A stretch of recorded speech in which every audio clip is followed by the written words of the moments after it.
Bismillahirrahmanirrahim. Assalamualaikum warahmatullahi wabarakatuh. Rabbi zidna ilman warzuqni fahman rabbi shrah li sadri wa yassir li amri wahlul 'uqdatam min lisani yafqahu qawli.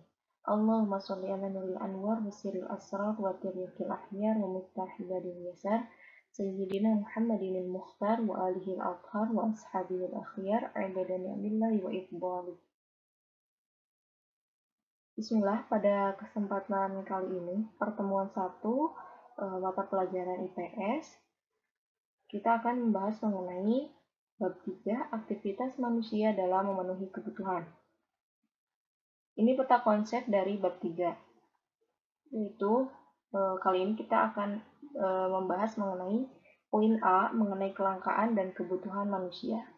Namun sebelumnya, alangkah baiknya kita juga menipiskan perisai untuk agar ilmu cepat masuk ke dalam diri kita, dan sebelum ilmu ingatlah bahwa adab lebih penting dibandingkan ilmu. Adab adalah 1/3 dari ilmu. Maka tidak akan tercapainya ilmu, tidak akan sempurnanya ilmu apabila tidak menerapkan adab. Baik, di dalam kebutuhan manusia, dalam keseharian manusia ada yang dinamakan dengan kelangkaan dan kebutuhan. Kenapa terjadi kelangkaan? Kelangkaan terjadi ketika kebutuhan manusia dengan alat pemuasnya tidak sesuai. Artinya, kondisinya adalah kebutuhan manusia lebih banyak dibandingkan dengan stok alat pemuasnya atau alat untuk pemenuhannya. Contohnya adalah ketika banyak orang yang membutuhkan solar atau BBM, ternyata solar ini atau BBM ini tidak cukup untuk dipergunakan untuk semua orang atau tidak dapat dipergunakan untuk masyarakat yang lebih banyak, gitu ya. Kelangkaan ini merupakan masalah ekonomi. Kenapa? Karena ini bisa mengganggu kehidupan atau mengganggu aktivitas manusia apabila pemenuhannya ini sangat terdesak atau bila ingin digunakan atau sangat perlu digunakan pada saat itu. Kemudian, ada beberapa cara untuk mengatasi masalah kelangkaan sumber daya alam, yaitu yang pertama kita bisa mengefisiensikan dalam menggunakan sumber daya. Yang kedua, kita dapat menggunakan sumber daya secara bijak. Yang ketiga, kita dapat menggunakan teknologi dalam proses produksi. Dan keempat adalah menjaga kelestarian sumber daya alam. Jadi, kita sebagai manusia harus pintar-pintar dalam menggunakan sumber daya alam ini.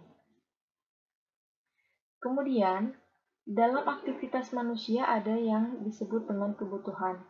Manusia sehari-hari selalu membutuhkan sesuatu, dan selalu bahkan dalam kesehariannya ada sesuatu yang melekat, yaitu pakaian. Pakaian ini juga termasuk ke dalam kebutuhan.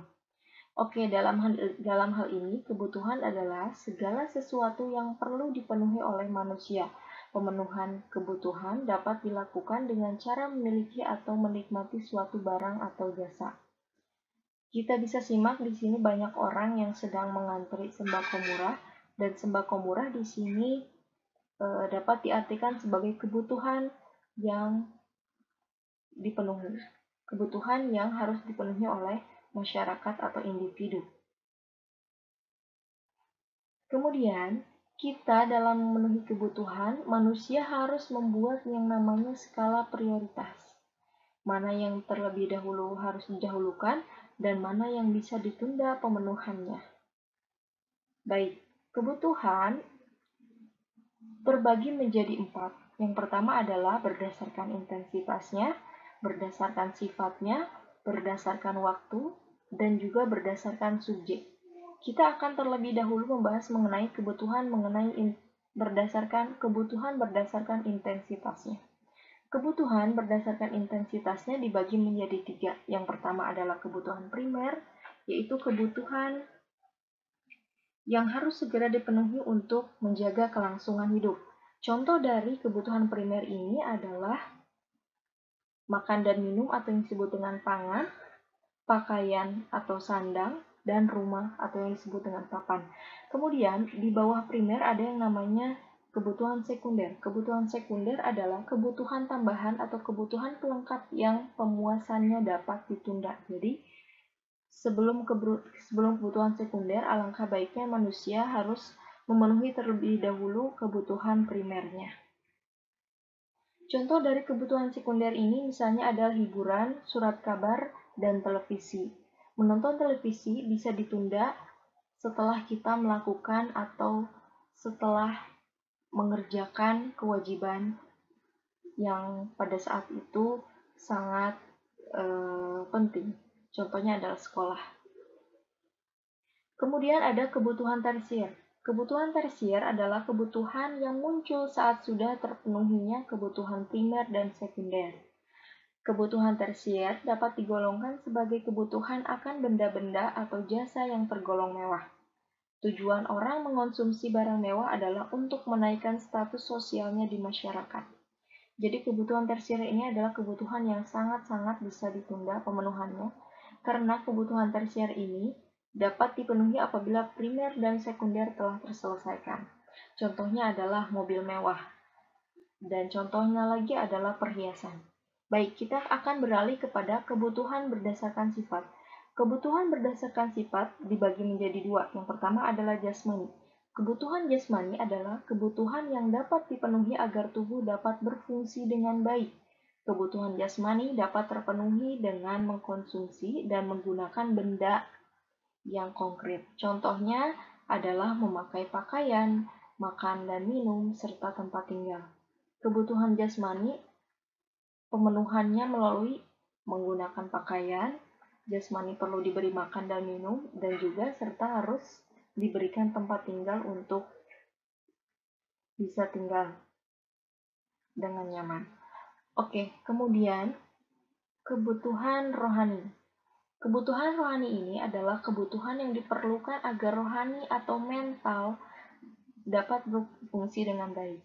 Kebutuhan rohani dapat terpenuhi dengan mengkonsumsi jasa tertentu.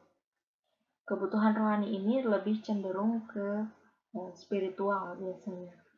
Contohnya adalah beribadah, contohnya lagi adalah rekreasi, agar mood kita menjadi bagus, agar kita tidak suntuk setelah beberapa lama kita sekolah dan ada yang kerja juga.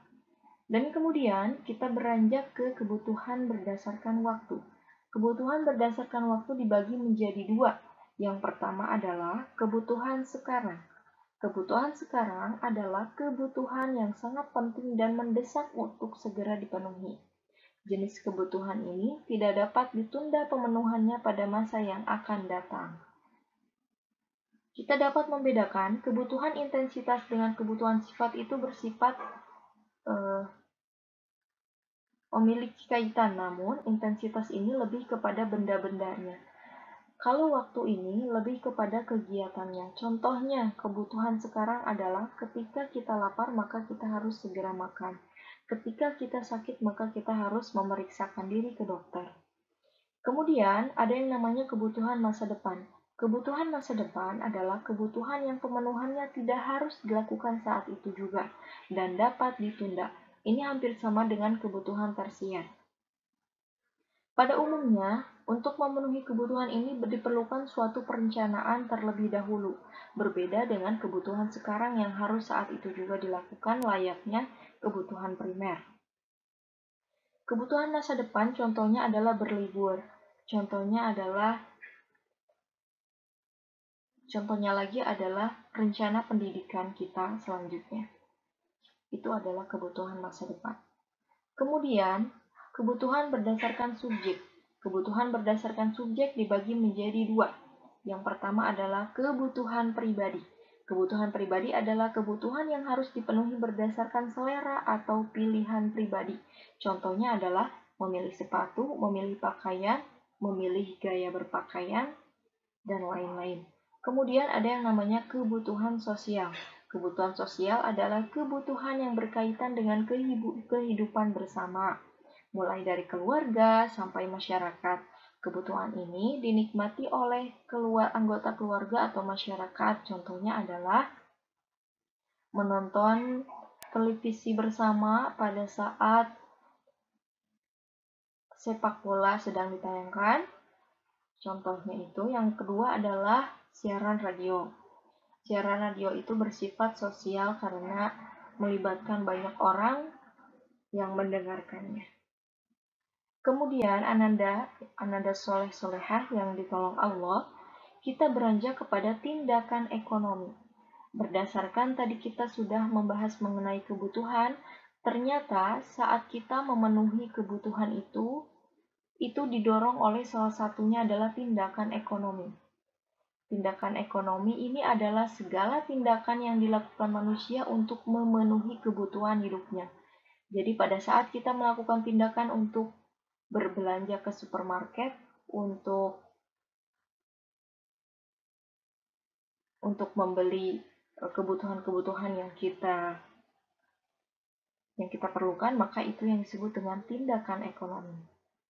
Kemudian motif. Motif ini atau disebut dengan power, energi atau kekuatan yang berasal dari dalam diri yang mendorong orang untuk melakukan suatu tindakan atau kegiatan. Orang melakukan kebaikan ada motifnya. Ada yang misalnya karena Allah Subhanahu wa taala yang memerintahkan. Orang melakukan belajar, orang menuntut ilmu, orang menuntut ilmu motifnya pasti misalnya ingin mendapatkan ilmu, ingin mendapatkan keberkahan dari ilmu itu. Jadi segala tindakan kita itu didasari oleh motif atau alasan di balik kita bertindak. Kemudian ada yang dinamakan prinsip ekonomi.